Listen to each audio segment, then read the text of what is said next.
Mysterio 1870, Hellmare Nightscape, continuing on with a Minecraft world brought to you by Vladimir Ilyich Lenin for all your revolutionary needs. We will, play around in the world a little bit and murder some of those animals down there for sure. A lot of them are going to die today. And maybe do a little enchanting and maybe finish up this house a little bit or build a little bit over there or over there.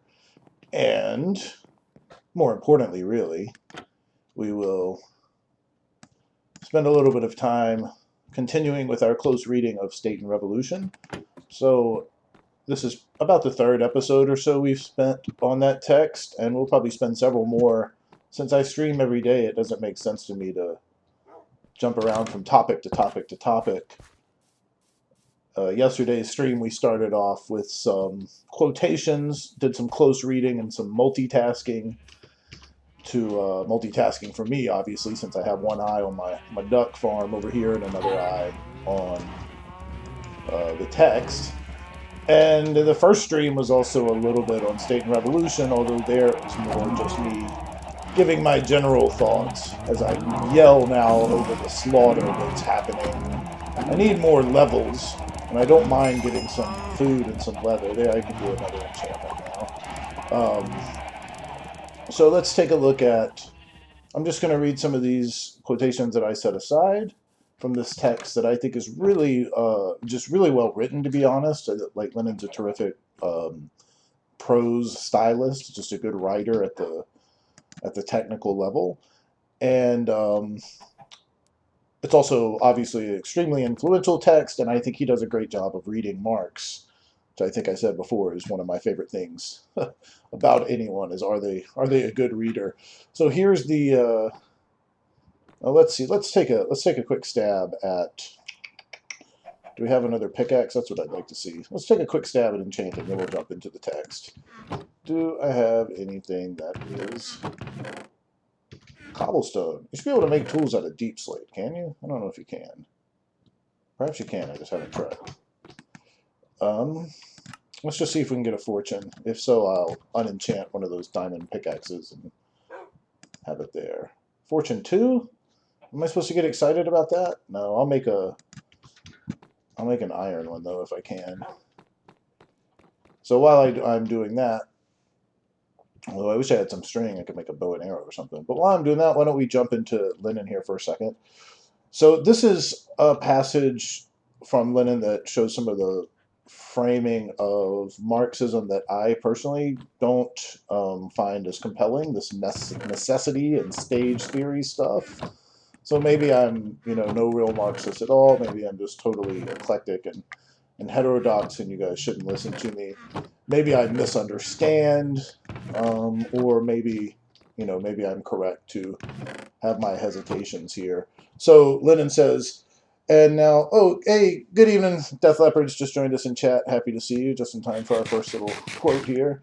So Lenin writes, and now, as to myself, no credit is due to me for discovering the existence of classes in modern society or the struggle between them. And actually, this sounds like it's actually, pardon me, Lenin quoting Marx.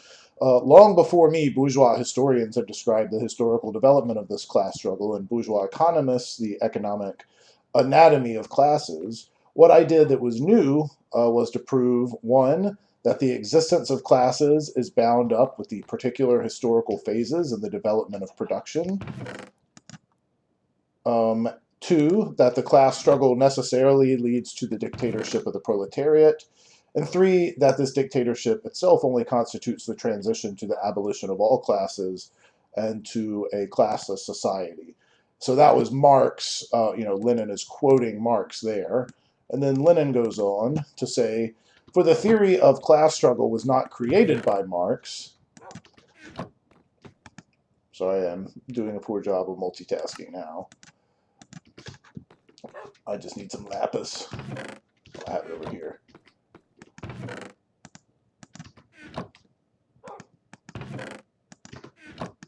I want this one thing. Nope, not that. This. How is it not, Gosh, I want some fortune. Maybe it'll give me another fortune. I don't think I'll worry about it right now. So continuing on, Lenin now commenting on Marx says, for the theory of the class struggle was not created by Marx, but by the bourgeoisie before Marx, and generally speaking, it is acceptable to the bourgeoisie. Those who recognize only the class struggle are not yet Marxists.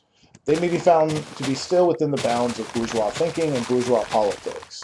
To confine Marxism to the theory of the class struggle means curtailing Marxism, distorting it, and reducing it to something acceptable to the bourgeoisie. Only he is a Marxist who extends the recognition of the class struggle to the recognition of the dictatorship of the proletariat. That is what constitutes the most profound distinction between the Marxist and the ordinary petty as well as big bourgeois. This is the touchstone on which the real understanding and recognition of Marxism should be tested. And it is not surprising that when the history of Europe brought the working class face to face with this question as a practical issue, not only all the opportunists and reformists, but all the Kautsky'ites, people who vacillate between reformism and Marxism, proved to be miserable Philistines and petty bourgeois Democrats repudiating the dictatorship of the proletariat. And so let's unpack some of that. We've already unpacked in a previous episode, previous stream, but let's unpack that now. So the part that I was sort of pushing back on or finding a bit too glib or systematic is the use of the language of necessity in the movement of one stage, one ideal type of society to another. And this is certainly, language that Marx uses frequently, and there are several ways to interpret it, some of which are maybe sort of saving interpretations, but perhaps less compelling as a reading, and others may be more compelling as a reading, but tend to fall into the problem that I have with this. So just to remind you, that part that I'm quarreling with here, and I'm not sure, I didn't put in my notes what text this is from Marx, but it sounds like it's from like the one of the intros to Communist Manifesto or something like that. I should probably just know. But he says, the way he went beyond the bourgeois political economists, right? Because the labor theory of value is from Smith and Ricardo, for example, and much of what Marx did in Capital and throughout his career was, critique, but also extend and build off of and develop the ideas of the British political economists, the bourgeois political economists, and European, German and French political economists, but especially the English. And some stuff he took the material, but not necessarily the theory in all parts, but some of the theory came with it as well. And so the idea of classes is something that, long predated Marx. In a way, we could probably trace it back, although it's not done here, but we could probably trace it back to, Livy's, right, to histories of the Roman Empire, etc., where you see the different segments of society treated in different ways with opposing interests, etc. But it is beyond a doubt that the British political economists were already using the idea not only of class, but of the class struggle, which is often attributed to Marx as though that's sort of the sine qua non, right? The thing that separates the essential element of Marxism, and Lenin pushes back on that. So all of that I'm fine with, but the idea that there are particular historical phases in the development of production, that the class struggle necessarily, and there's the word that I'm getting hung up on, necessarily leads to the dictatorship of the proletariat, and that this dictatorship itself only constitutes the transition to the abolition of all classes into a classless society. This seems to me to be a desirable plan and a possible plan under certain historical conditions, but the history of socialist revolutions in the 20th century, and some of this was already on Marx's radar, at the late 19th century, I think refutes or at least forces a caveat into a reading that would say, well, you have a ancient slavery, and then you have feudalism, and then you have revolutions coming out of those, transitioning between them, and then you have a bourgeois revolution instantiating, an industrialized sort of Western liberal democracy, and then those are the best conditions for socialism, meaning worker control of the state, to establish themselves, and then out of that, we've never reached a point beyond that, obviously. So it would be clearly speculative at that point. So Russia, China, Cuba seem to, at the very least, make that claim somewhat problematic, right? Because they didn't follow that model. This is a point that's often been highlighted, especially by those who think they have therefore refuted Marxism. And I don't read it that way. And a couple of the ways that this apparently, erroneous, if that's how you want to put it, passage can be saved are to, first of all, point out that, Marx is talking about specific, although in this little summary it's not clear, he is talking about specific historical conditions, those of Western Europe, essentially. And so various variations, I guess we could say, many variations on a theme could occur in other historical and economic circumstances, like in China or in colonial societies, etc. And so, that does downplay the sort of predictive power of what Marx is saying here, but it doesn't, eliminate the entire usefulness of this framework. And then the other thing you could, of course, say that I don't know that I find this all that compelling, but there are some passages, and you still hear this today, where communists, claim communism will win, communism is necessary, etc. And they speak as though it's a scientific, explanation, like if A, then B, or if billiard ball 1 hits billiard ball 2, the billiard ball 2 will, move forward with some particular momentum, etc. But we could just as easily translate those necessaries as rhetorical claims, right? Like I said, I don't know that this is the best interpretation, but there are some instances where the claim communism, is necessary simply means something like it's highly desirable, and if the species is to continue, then it is necessary.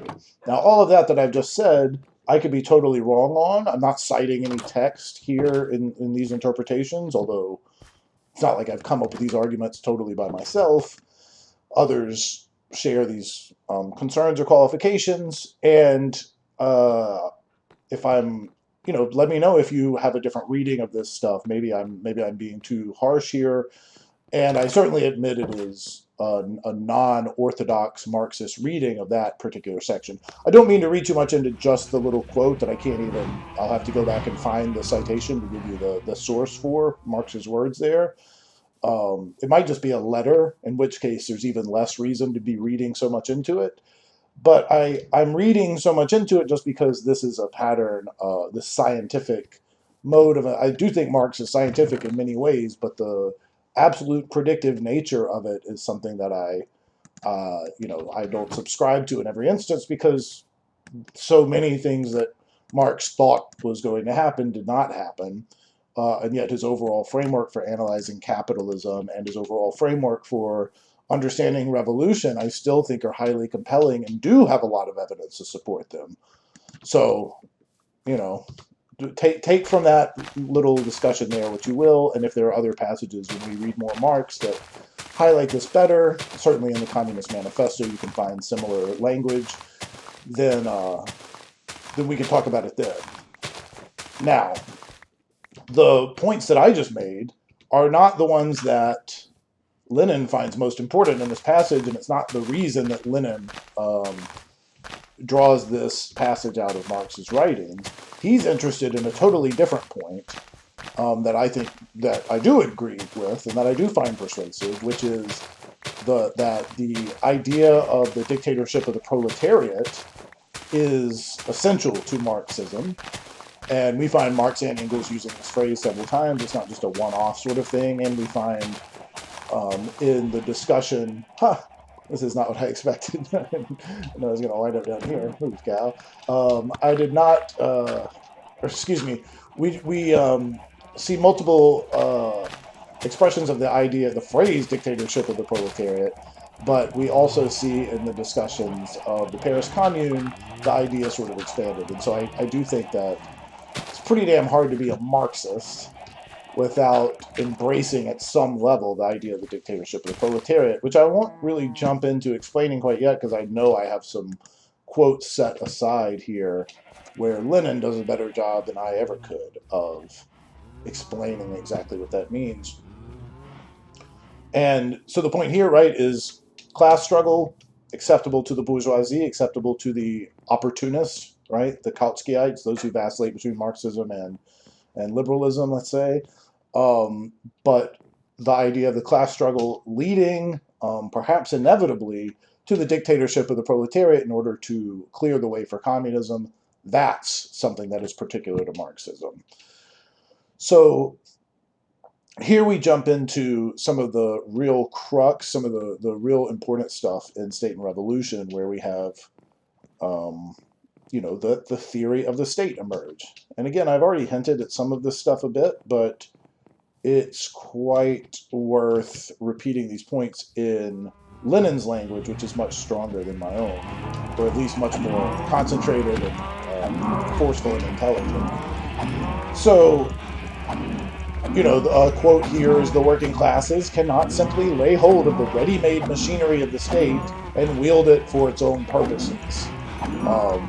That is if you're looking for the takeaway from State and Revolution, I think that's it right there. And this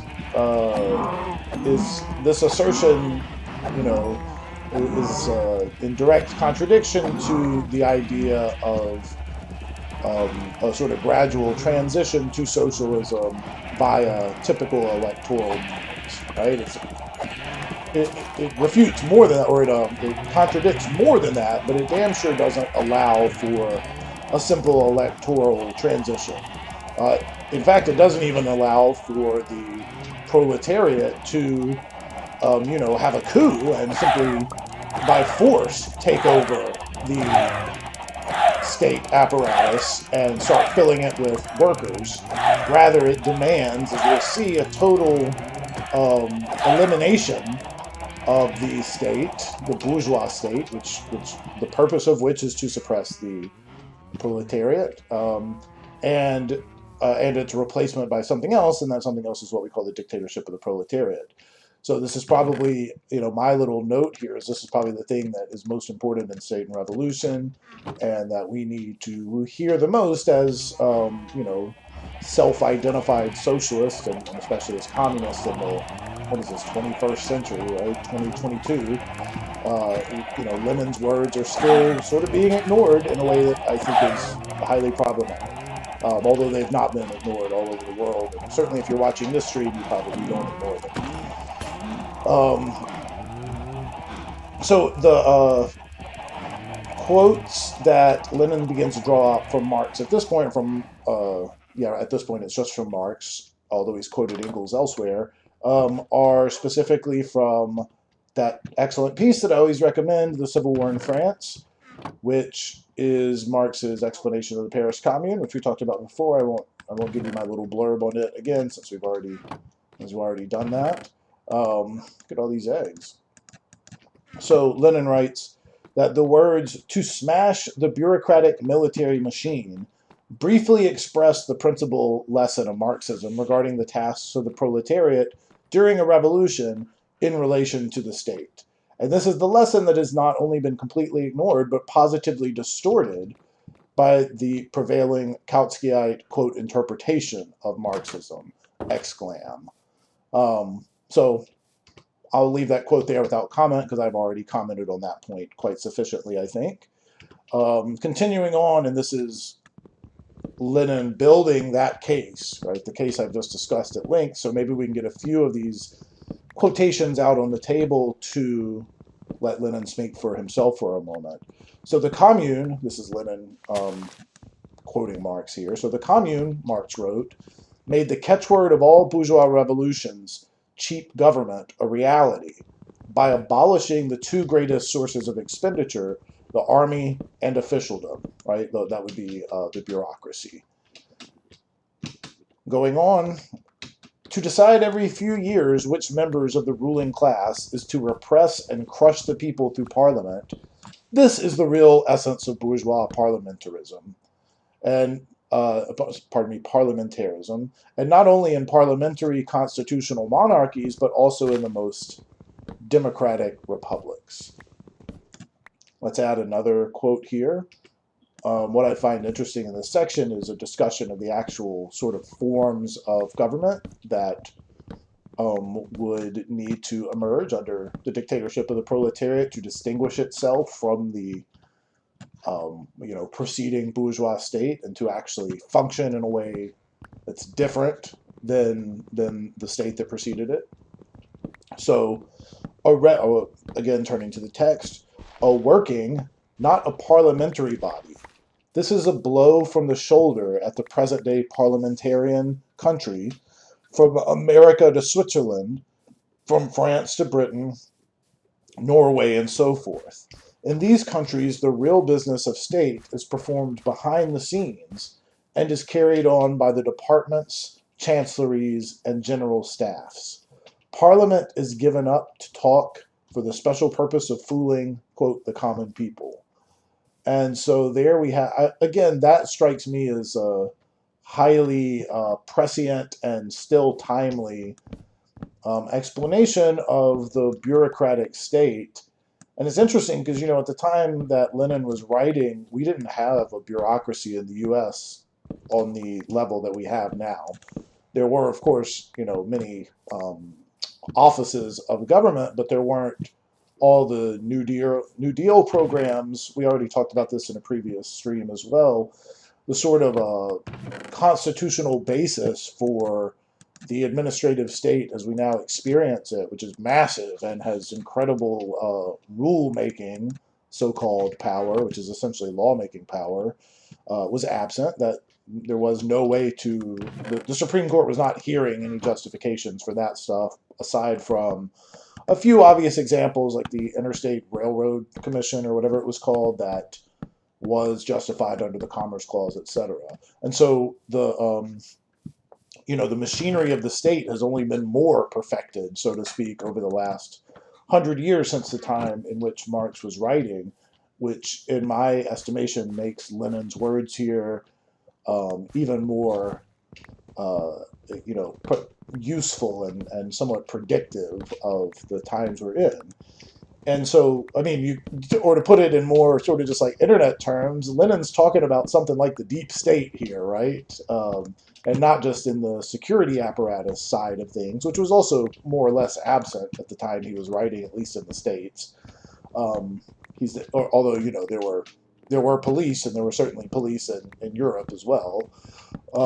But the enormous amount of policy making that is carried out at the administrative level, in a way that is more or less detached from the, what democratic theory at least would claim are the benefits of parliamentarian discussion, is really staggering at this point. It was already pretty well known. You could find Tocqueville writing, he wrote, two real famous books, one of them called Democracy in America, the other one about the Ancien regime in France, and his big thesis of that book is that the French Revolution actually changed France much less than it gets credit for, because the extensive bureaucratic network that constitutes the modern French state, or modern for him, he was writing in the mid-19th century, was already there under the feudal regime, and that the real shift in what it means to be the French state actually occurred much earlier, or sort of occurred more in an evolutionary way. And so I think that to some degree that jives with the idea here of a state sort of perfecting itself through a production of non-democratic bodies that in which the real power of government lies. And so you can see, if you return to, I guess, maybe our second stream, where we talked a little bit about democratic theory, you can see how sorry to make it so complicated, if you just use some common sense, you can see how it's quite problematic if you have a Congress or a Senate, etc., a House, a Parliament, where the talk of democratic things goes on, but then the actual policy making, aside from very broad directives and constraints perhaps, occurs entirely behind closed doors by unelected officials.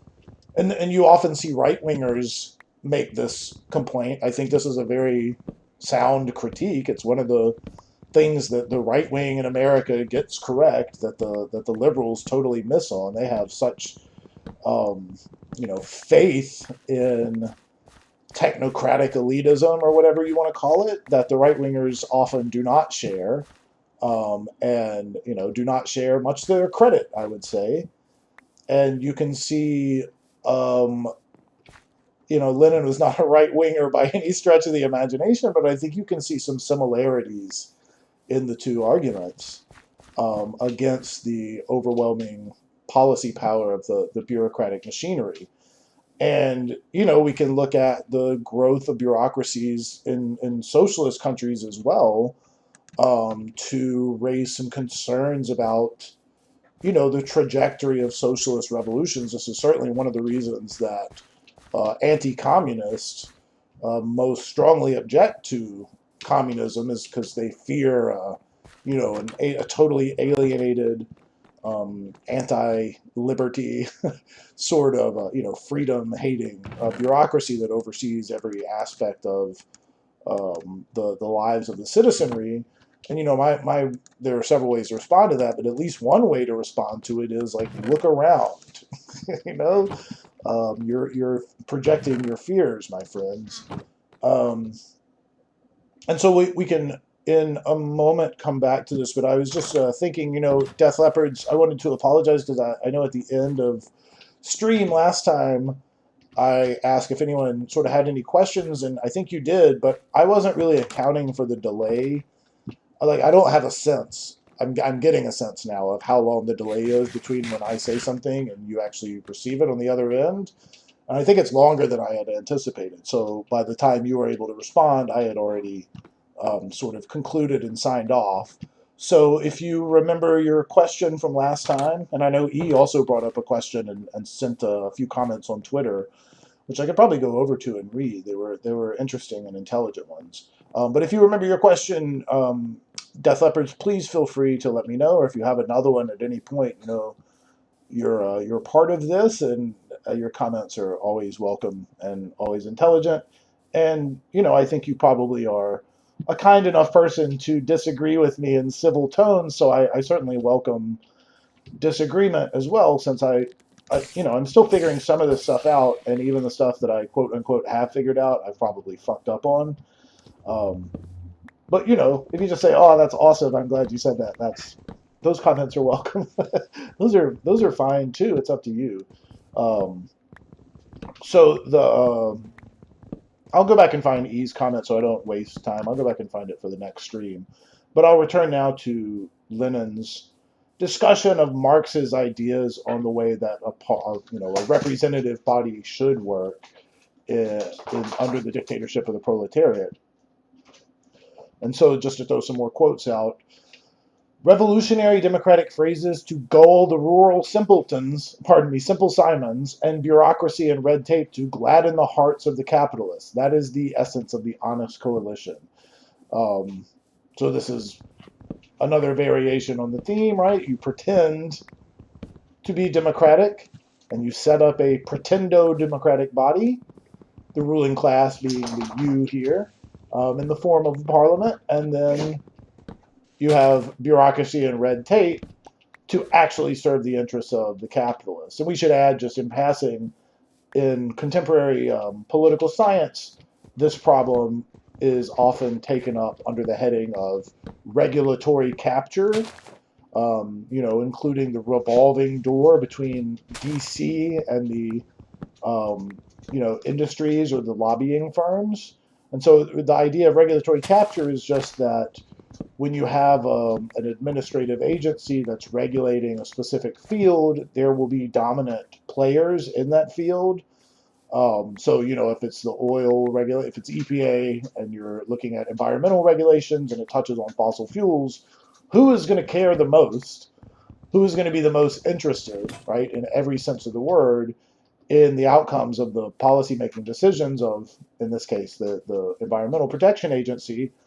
Well, it's going to be the polluters, right? It's going to be the folks who risk losing millions of dollars of profit if their behaviors are constrained in a way that benefits the public.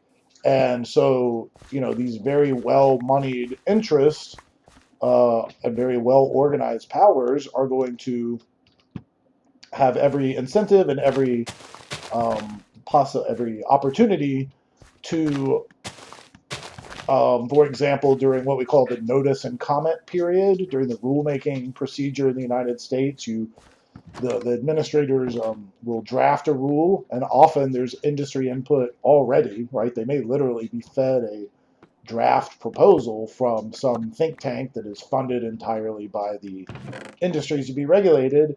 And then there's a notice and comment period where the draft is sort of circulated and anyone can comment on it and send, their thoughts to the agency.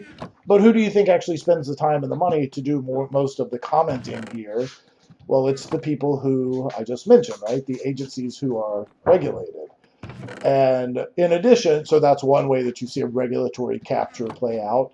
Lobbying, obviously, is another factor here where you just see what amount to bribes, more or less, legalized or otherwise, in the form of campaign contributions or fancy dinners, or leading to the sort of third point, promised jobs in the industry, so that if if your voting record is friendly towards an industry, then you may wind up joining it, with a well-paid position at the executive level when you leave government.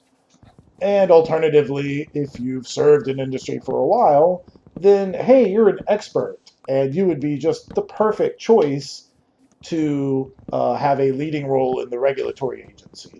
So who watches the watchmen, or the fox is guarding the hen house, however you want to put it, is a major problem that's even recognized by liberals. In fact, this is one of the sort of limited forms of critique that they do actually make of the bureaucratic state, is that, sorry, I'm distracted because my dog is pressing a toy into my thigh, like, hey, shut up and come play with me.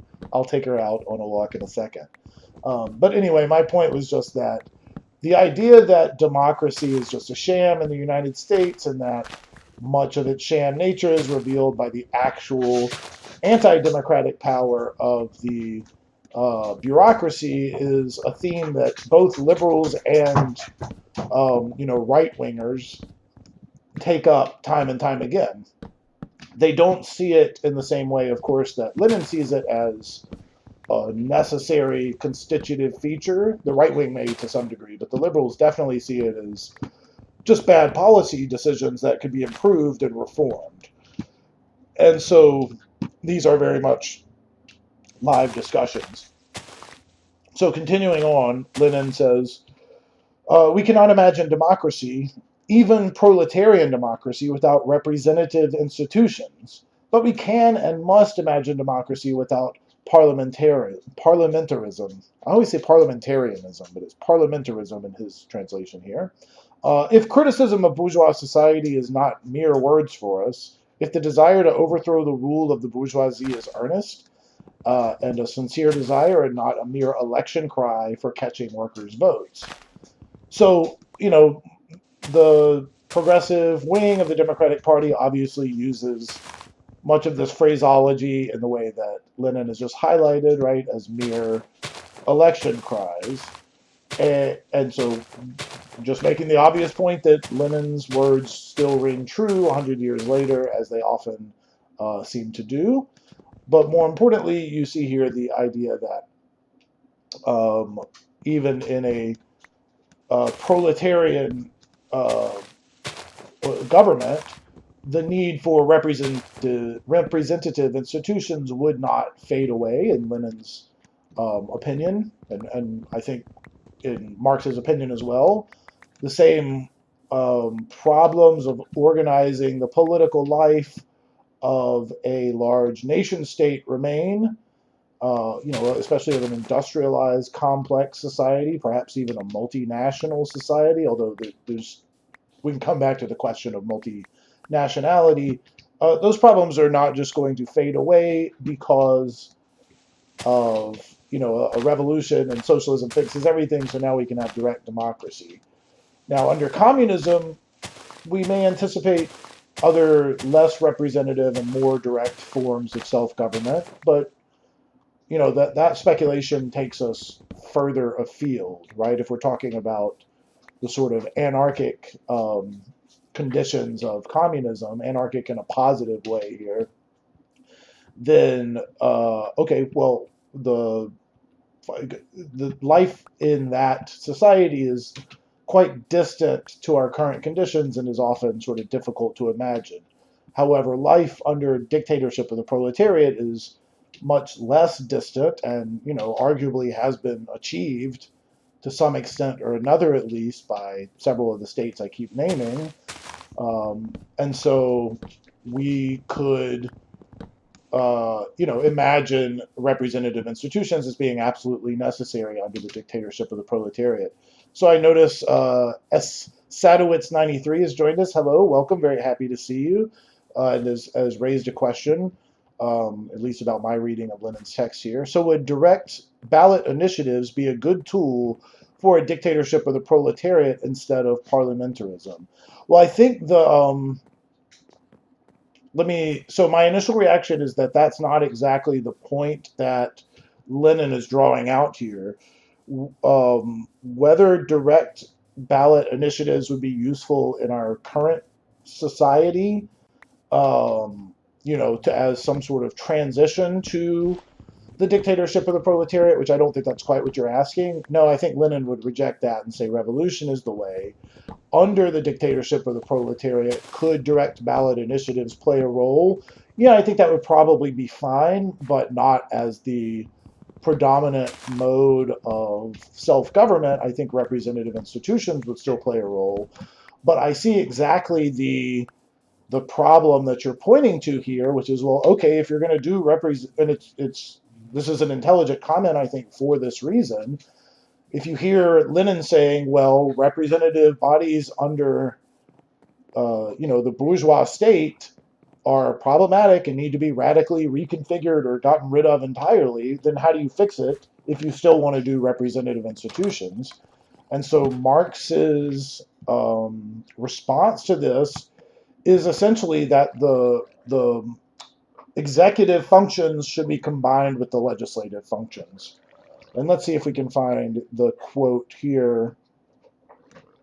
I'm going to come back a little bit, but I'm going to skip ahead for just a moment to see if we can find the executive.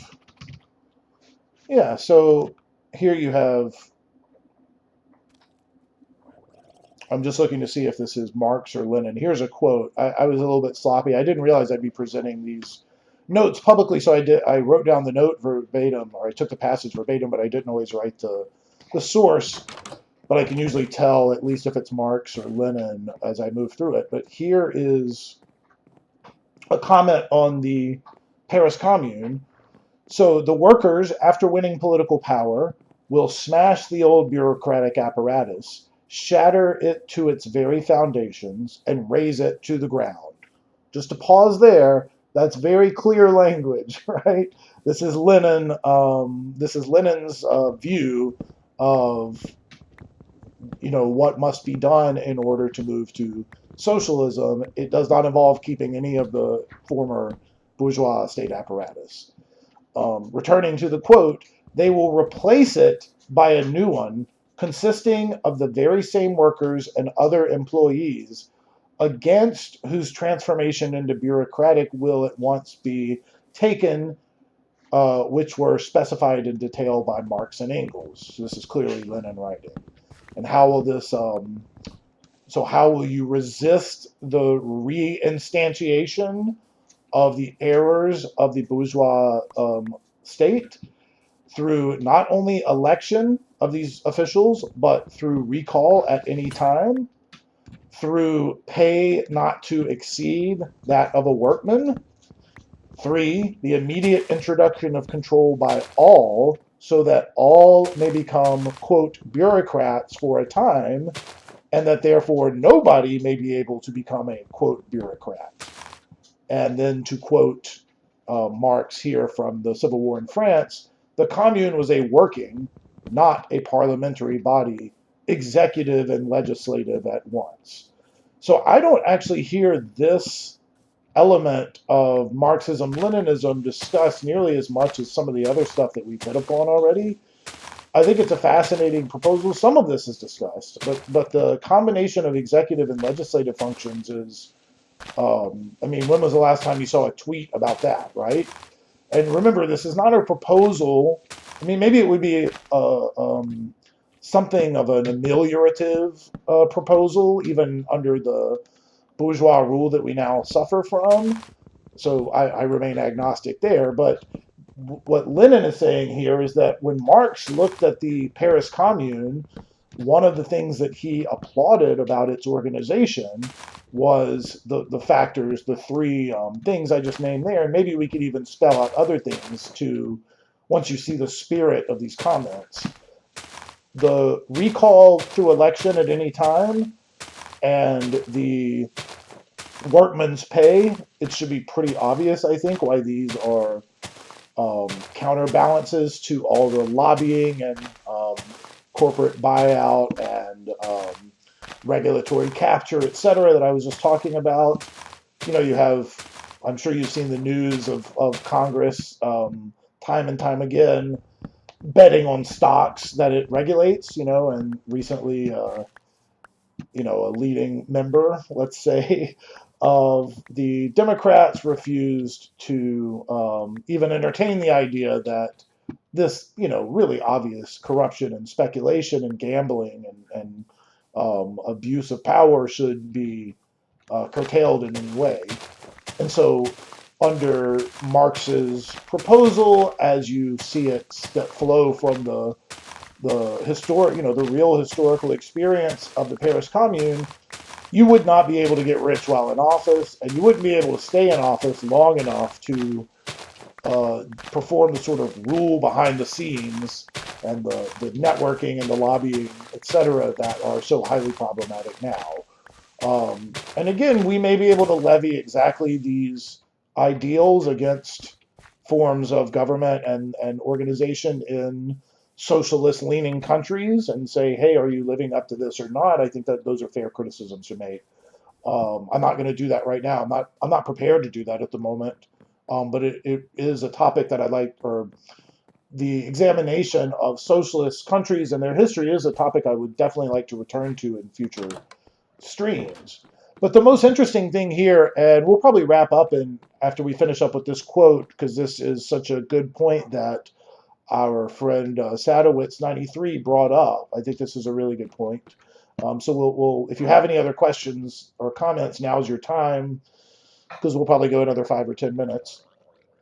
But this proposal here that we have immediate introduction of control by all, and all is emphasized in Lenin's text, so that all may become bureaucrats for a time, and therefore nobody can become a bureaucrat. And then the quote from Marx just after it, that the commune was a working, not a parliamentary body, an executive and legislative body at the same time, is extremely interesting. And I wonder what you guys think of it. Maybe you can hit me up on Twitter. It seems to me that if you're it seems like a very elegant solution, and one that is quite a bit foreign to us. And again, if we could bring up Tocqueville, you know, he wrote that other book that I mentioned briefly, Democracy in America, and later Sheldon Wolin, who I've mentioned before, picked up on these themes under the heading of fugitive democracy, to point out that America seems to be most democratic when, or demonstrates its democratic nature. And remember, this is 1830s that he's writing about, when some problem occurs, and the community just sort of spontaneously organizes to plan a solution and cooperate to carry it out. And I think, the image I have, and I think this is even the sort of example that Tocqueville gives, is like if there's a log, a tree is fallen down in the road, no bureaucratic process is necessary for the community or those around to come together to see all their interests are implicated and to come together and remove the log in an intelligent way. And so there you have the planning, the policy, brought forward sort of by the same body and in the same moment as the execution of the project, right? You have, obviously, I'm not claiming that Marx is citing Tocqueville. I'm just saying that even in the non-Marxist tradition, you find a recognition of this beneficial arrangement of the executive in combination with the legislative function. Now, we also could easily muster criticisms of this, stemming from the sort of concerns over the star chamber or something like this. If you have a body that's vested, right, at least in sort of classical liberal theory, if you have a body that's vested with judicial and executive and legislative powers, then it is in no way more accountable to the public on by virtue of that combination. Instead, you have something that looks immediately like despotism. So we shouldn't ignore the other forms of public accountability that these representative bodies would entail, or would be attributes of these representative bodies under the proposal just named, right? The sort of cycling through of new membership, the workman's pay, etc. But you could certainly see a liberal looking at this proposal for an administrative, legislative body and saying, "Oh, well, that's a recipe for tyranny right there." And all right, now I'm gonna breed me some puppy dogs. That's my second one. It's actually my third one. The other one died somehow in a long trip I didn't notice. So it might be worth considering whether you see this is a question I'll pose to the audience. I taught political science. It's hard for me not to assign homework and pose questions to the class. I hope you'll just forgive. I was doing it long before I started teaching, so I hope you'll forgive me. But what do you make of these proposals? Do you think they are good or bad? Do you think they are, if you think they're good, do you think they're sufficient? Do you think they make sense in our own current arrangement? Or do you think these are only things that make sense under a dictatorship of the proletariat?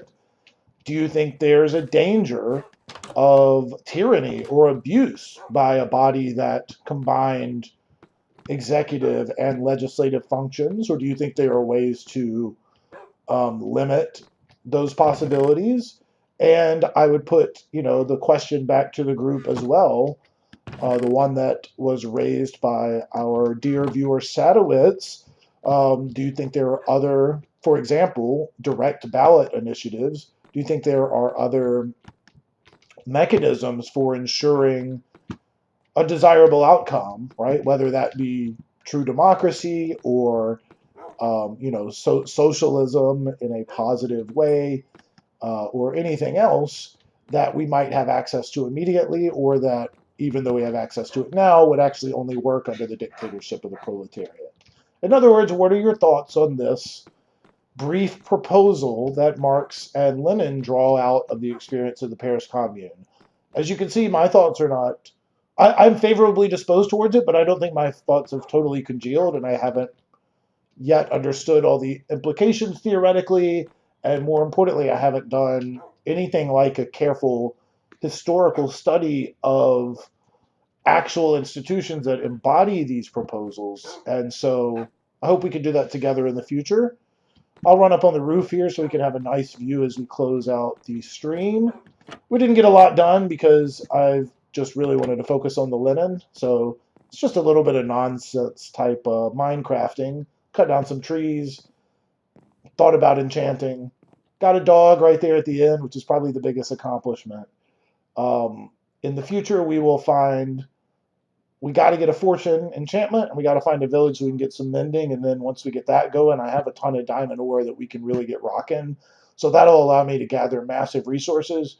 So I'm going to level out some of this terrain and finish clearing the rest of this stuff off, and then I'll build a nice storehouse, and I'll build a. We'll get into the Nether, so I'll build this area up somehow. Probably leave it outside, but decorate it.